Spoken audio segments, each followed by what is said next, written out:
Que Dieu vous bénisse. C'est un plaisir de vous accueillir à nouveau sur notre chaîne YouTube Tout est possible avec Jésus TV.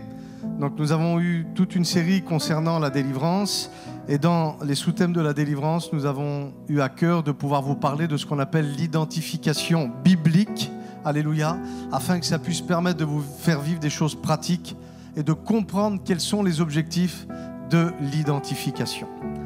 Et la semaine dernière, nous avons pu parler ensemble donc sur le fait que Jésus était bel et bien venu sur la terre en tant qu'homme. Beaucoup d'hommes de Dieu, et merci Seigneur, se sont attardés sur le fait que Jésus était aussi 100% Dieu, qui est une réalité. Et aujourd'hui, j'aimerais aussi pouvoir continuer sur ce qui a été fait déjà la semaine dernière. Et si tu n'as pas écouté, je t'invite à aller trouver ce message sur le fait que Jésus, dans le concept divin, fallait qu'il vienne sur la terre en tant qu'homme pour pouvoir devenir de manière légale la restauration de l'homme.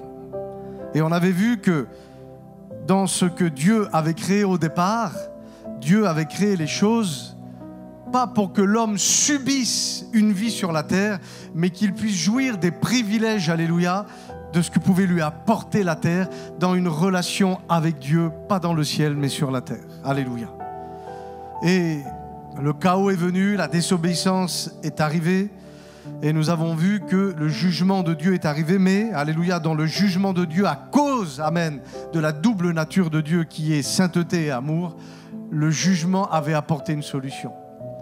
Là où Dieu avait dit à Satan, tu mangeras la poussière, tu mangeras l'homme, mais il dit, ce que tu manges aujourd'hui, un jour, alléluia, de cette nature du Haphar, une femme va arriver, une femme obéissante, alléluia, qui va obéir à la voix du Saint-Esprit, à la voix de l'ange, permettra au libérateur, pas seulement d'Israël, mais de la race humaine, de pouvoir naître à travers elle.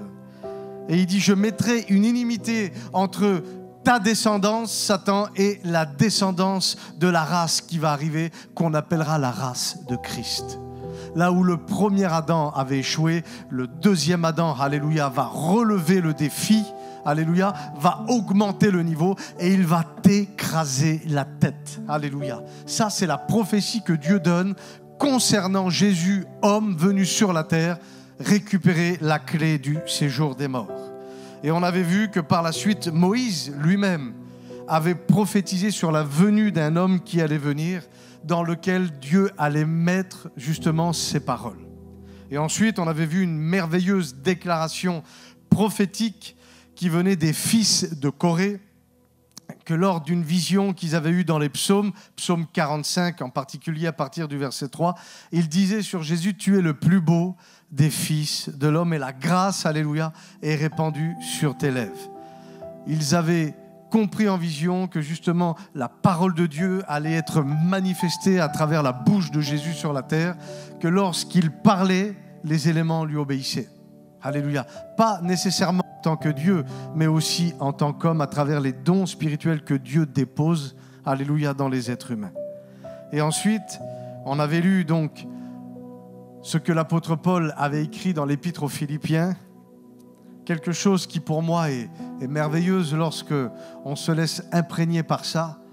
Il avait dit ceci, Philippiens chapitre 2, versets 6 et 7. Il parle de Jésus, il dit « Il possédait depuis toujours, de toute éternité, la condition divine. Mais il n'a pas voulu, et aujourd'hui on le comprend que c'est par amour, il est venu non par orgueil, en prenant une revanche sur Satan, non, parce que Satan avait déjà été éjecté du ciel. Ça veut dire que dans la demeure de Dieu, le problème avait été réglé. Mais justement, Dieu est venu en tant qu'homme sur la terre pour montrer aux hommes comment c'était possible à nouveau de dominer sur le péché et sur Satan. Alléluia. Et il dit ceci, il n'a pas voulu rester égal à Dieu. Il dit au contraire, il a de lui-même, on ne l'a pas forcé, il a de lui-même renoncé à tout ce qu'il avait et il a pris la condition d'un serviteur. Amen. Et il est devenu un être humain parmi les êtres humains. Il a été reconnu comme un homme. Beaucoup de personnes parfois nous disent « Oui, mais tu comprends, Jésus, il avait quand même un avantage. Non, c'est pas tout à fait comme ça que ça se passe. Au contraire, il n'avait pas de modèle à imiter. Il a fallu qu'il vienne déposer le modèle sur la simple base de l'obéissance. À la base, Dieu crée des hommes sur la terre afin que Dieu puisse vivre avec lui dans la victoire et dans la domination. Le foyer d'Adam a échoué. Et ce n'est pas un scoop que je vous donne. Aujourd'hui, nous sommes au courant de ces choses. Mais Jésus, alléluia, et son épouse, le nouveau foyer sur la terre, alléluia, va y arriver. Jésus, justement, a ouvert le chemin à cause, justement, de son obéissance et quelque chose est venu s'installer. Et j'aimerais vous poser une question, peut-être qui pour vous est simple, que vous pensez peut-être savoir ou avoir compris, mais on va revenir là-dessus. Est-ce que vous connaissez véritablement quelle était la mission de Jésus sur la terre ? Certaines personnes vont dire guérir les malades, d'autres vont dire il est venu sauver l'homme. Non, mais si on pourrait rassembler la mission de Jésus en 4 points, ça serait qu'il est venu régler le problème du péché sur terre de manière définitive. Ça veut dire qu'à la croix, la Bible dit que la mort a été engloutie dans la victoire. C'est terminé. Le problème du péché, alléluia, a été réglé de manière définitive. Qu'est-ce que Jésus est venu faire comme mission sur la terre ? Il est venu apporter un gouvernement, c'est le gouvernement de Dieu. Rétablir le royaume de Dieu, alléluia, sur la terre avec de nouvelles valeurs, avec de nouveaux objectifs et une nouvelle manière de se comporter en tant qu'homme sur la terre. Les Adam avaient une manière de se comporter et la race de Christ a une autre manière, alléluia, de se comporter. La mission de Jésus sur terre, c'était aussi de remettre Satan à sa place. Parce que souvent on a dit, oui, tu comprends, Dieu a fait partir Satan du ciel et il l'a propulsé sur la terre. Non, c'est faux. Et on fera ça dans un autre volet. Mais je ne vois pas Dieu, parce qu'il est en colère contre Satan, jeter Satan sur la terre alors que les hommes n'avaient rien demandé et ça a apporté le chaos. Non, c'est pas comme ça que ça fonctionne. Il est venu remettre Satan à sa place, le faire partir d'ici parce que ici, c'est pas chez lui, c'est chez nous. Bien sûr que la Bible dit que le monde gît sous la puissance du malin, le monde. Mais la Bible dit au psaume 115 que la terre, Dieu l'a donnée aux êtres humains. Alléluia. Et tu as le droit de dire Amen là où tu es. Et quelle est la mission que Jésus est venu accomplir sur terre? C'est de repositionner l'homme, Amen, l'être humain, à sa place initiale. Amen. Dans la présence de Dieu, avec cette mission de dominer et d'assujettir ce qu'il y a autour de lui. C'est très important d'arriver à capter ça. Et j'aimerais vous dire quelque chose si vous ne le savez pas. Quand Jésus est venu accomplir le plan de Dieu sur la terre, le plan de sa destinée, il n'est pas venu accomplir les choses en se dopant à la divinité. Souvent on a dit oui, mais là à ce moment-là il était Dieu, là à ce moment-là il était Dieu. Non, tout ce que Jésus a fait sur terre pour prendre Satan, l'amener à la croix et puis lui briser la nuque, il l'a fait en tant qu'homme de Dieu, mais pas en tant que Dieu homme. Même dans ces moments difficiles, on le voit dans le livre des Hébreux, chapitre 5, versets 7, 8 et 9, la Bible dit que durant sa vie terrestre, Jésus adressa des prières et des supplications accompagnées de grands cris et de grandes larmes. Écoutez, Dieu ne crie pas, Dieu ne pleure pas, parce que Dieu est Dieu. Mais lorsque Jésus, et là on parle du passage où il est à Gethsémane, il dit, adressa des prières et des supplications accompagnées de grands cris et de larmes. C'est Jésus homme qui parle. Il dit, il a adressé ses prières et ses supplications à Dieu qui pouvait le sauver de la mort. Donc il n'est pas venu en tant que Dieu homme, mais là c'était l'homme de Dieu, l'homme avec sa relation, alléluia, avec Dieu. Et Dieu l'exauça à cause, amen, de sa soumission. Et en fait, il y a vraiment quelque chose de prophétique. Adam a échoué dans un jardin. Et Jésus est venu commencer de restaurer le chemin de croix pour amener Satan à la destruction aussi dans un jardin. Et en fait, ça nous laisse sous-entendre quelque chose, et je vous le donne comme je le reçois. Lorsque Satan vient nous attaquer, lorsque les oppressions sont là, et que parfois il nous semble que ça peut être difficile, le modèle c'est Christ. Et c'est ce que Adam n'a pas fait dans le jardin. Il y a un fruit qui est devant moi, et ce fruit m'attire, ce fruit m'a séduit. Il y a quelque chose qui est difficile. Seigneur, sors-moi de là. Seigneur, fais quelque chose, pas ma volonté, mais la tienne. Et c'est ce que Jésus a fait à Gethsémane. Il s'est adressé à Dieu à cause de sa soumission, et Dieu l'a sorti justement, alléluia, de cette situation. Bien qu'il fût le Fils de Dieu, la Bible dit, il a appris l'obéissance par tout ce qu'il a souffert. Et c'est ce qui lui a permis, amen, d'entrer dans le plan de sa destinée. Et le verset 9, c'est le plan de sa destinée. Il dit, conduit à sa perfection, il est devenu la source d'un salut éternel, alléluia, pour toutes les personnes qui lui obéissent. Et l'Église, par extension, lorsqu'elle est dans l'obéissance, lorsqu'elle cherche, en tant qu'homme ou femme de Dieu, d'obéir au Seigneur et de faire en sorte que le plan de la destinée se manifeste, tu le deviendras toi aussi, amen, et je le crois, je le déclare sur ta vie, une source de salut, amen, pour beaucoup. Romains, chapitre 8, versets 28 et 29, pour confirmer ce que je suis en train de vous dire, il dit, nous savons que toute chose contribue au bien de ceux et celles qui aiment Dieu. Et quand il dit le toute chose, il y a les chemins qu'on voudrait emprunter, mais il y a aussi parfois les chemins qu'on ne voudrait pas emprunter. Mais à partir du moment où on est dans le plan de Dieu, qu'on décide d'obéir au Seigneur et qu'on engage cette relation d'amour avec lui, alléluia, nous savons que toute chose concourt au bien de celles et ceux qui aiment Dieu et qui sont appelés selon son projet.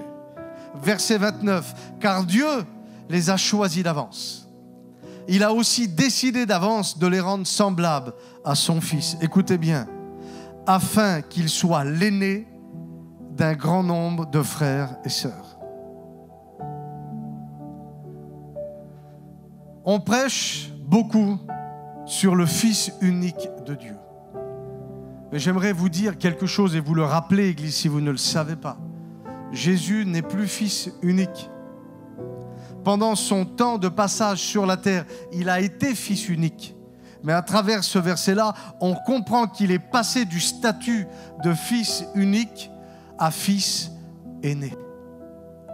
Et il dit ceci, afin que celui qui soit l'aîné d'un grand nombre de frères et sœurs, alléluia, les puisse faire entrer dans le plan de leur destinée. Et qui sont les frères et les sœurs? C'est vous, Église. C'est moi, Église. C'est toi qui es connecté au son de ma voix. Il était le premier, le prototype, l'homme qui allait justement restaurer la race qu'Adam avait abandonnée dans le jardin d'Éden. Mais là, il restaure le plan de Dieu. Il restaure la destinée. Il restaure justement le plan, le projet de Dieu sur la terre.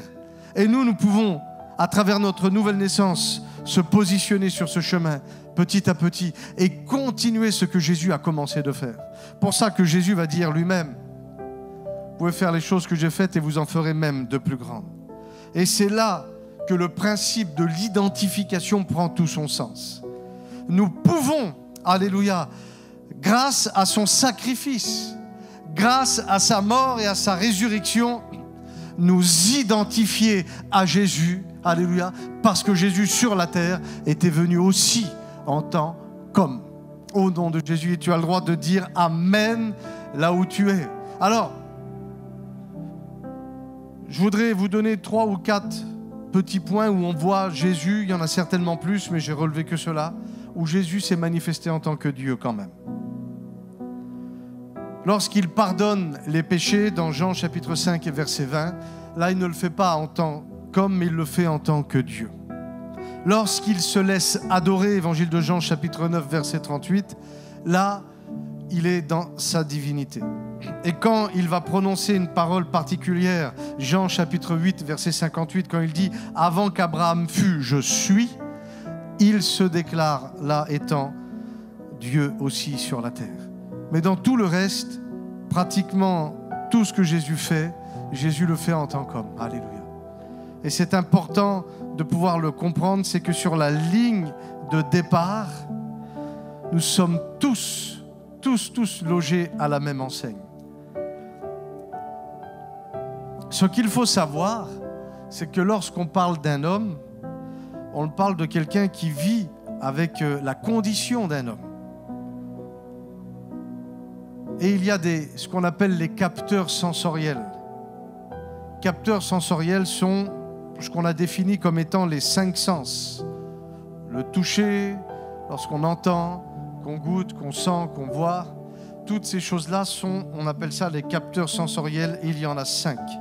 Et c'est à cause de ces capteurs sensoriels que les oppressions passent, que les vents contraires nous font ressentir des choses pour essayer de pouvoir atteindre nos âmes et de nous rendre dépendants et captifs des puissances des ténèbres et du péché. Et il y a une grande vérité, c'est que les gens, en règle générale, lorsqu'on parle de l'identification, ont aucun mal à s'identifier à Jésus homme dans ses combats et ses difficultés.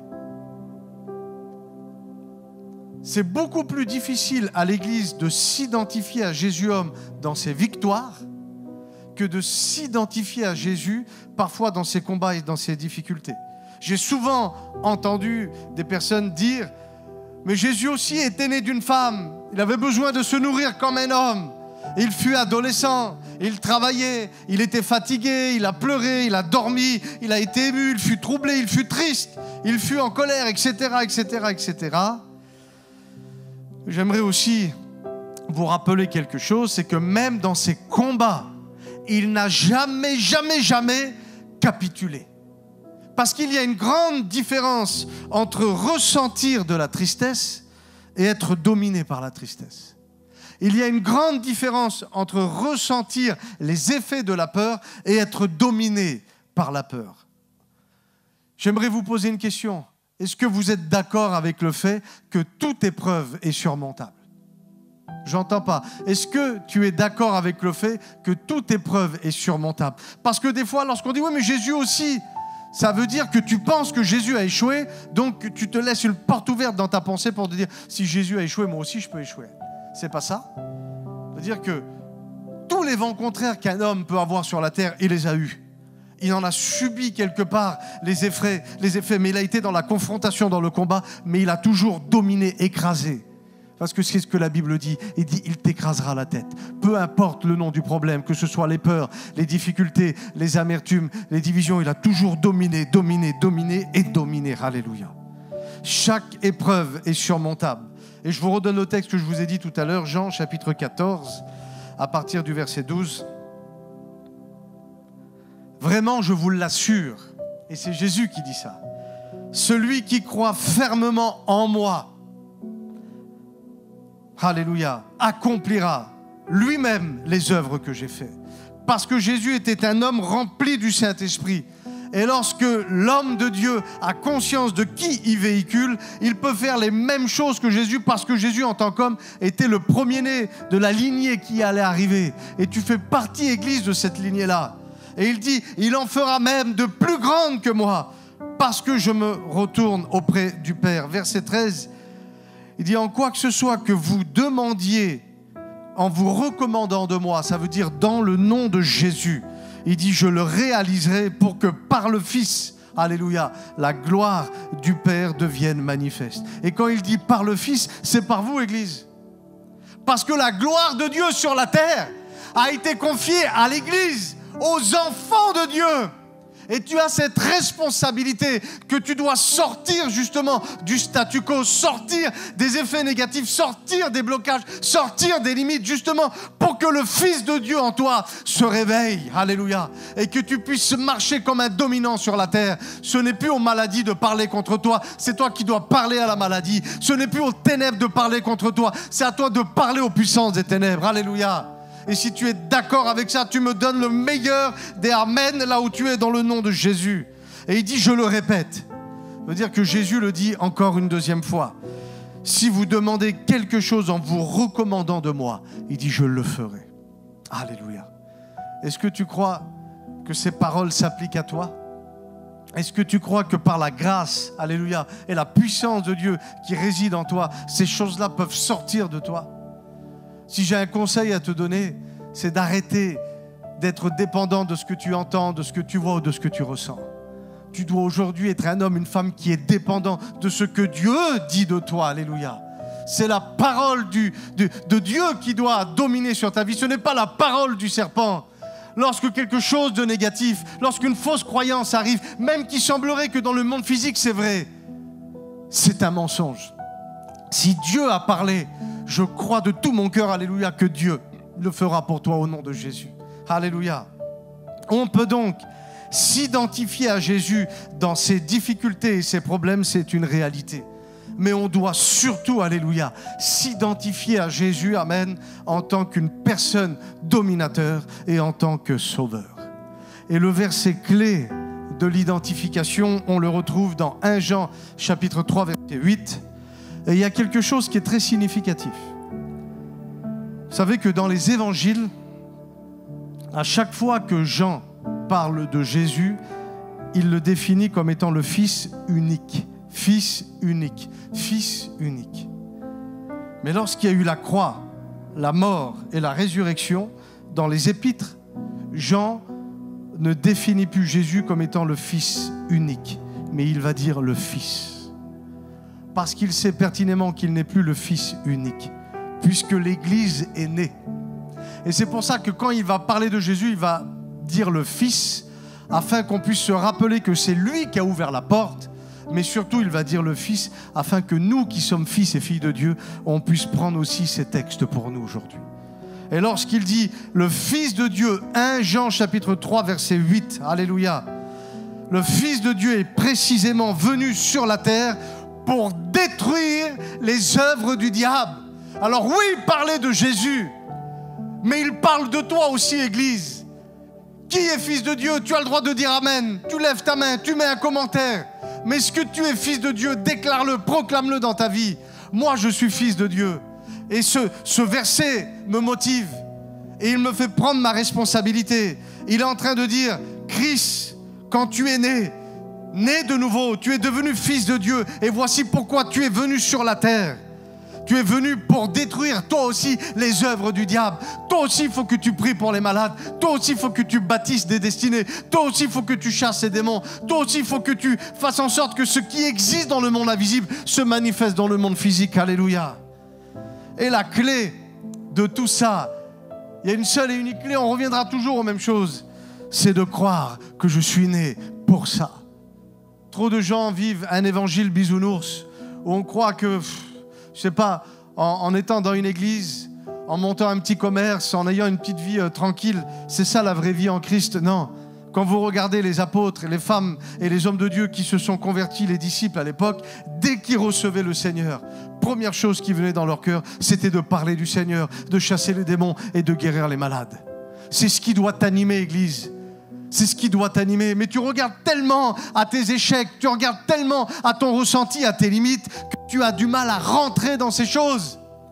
Nous sommes dans des pays aujourd'hui où on peut prêcher l'évangile librement. Il y a quelques jours, nous étions dans Paris en train de prêcher l'évangile où 30 000 personnes étaient réunies.